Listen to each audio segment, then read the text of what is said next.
There may be a group in Tennessee that has had a quiet but powerful role in shaping how property taxes work.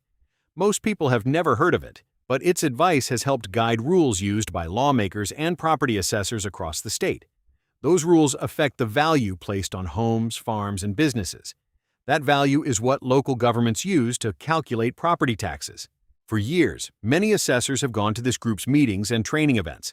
Offices have paid membership dues, conference fees, and travel costs to take part. Much of that money came from public budgets funded by property taxes.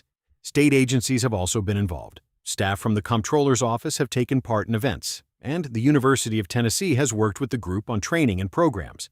At first glance, it may seem like a normal professional organization, but records from the Tennessee Secretary of State raise serious questions. Those records show the group was formed as a for-profit corporation, not a charity or government body. The same records say the corporation is listed as inactive and revoked by the state.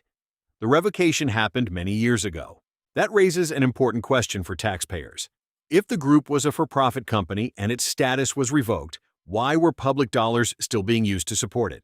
Did local assessor offices continue to pay dues or fees to this group after the state listed it as inactive? If so, how much money was spent and over how many years?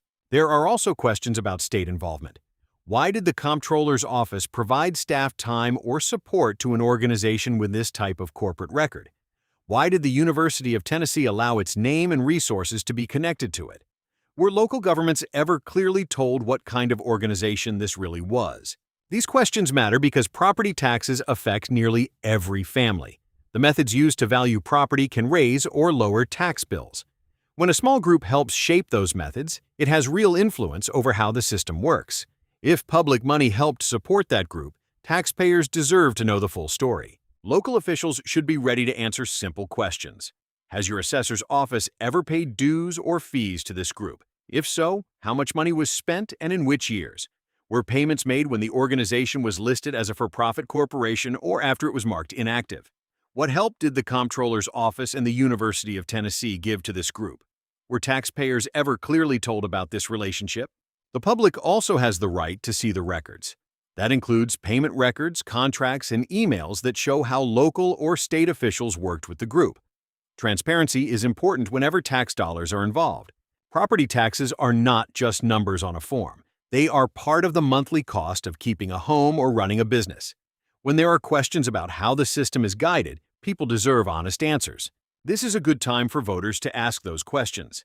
Candidates for assessor, mayor, county commission, and the state legislature should explain their position clearly.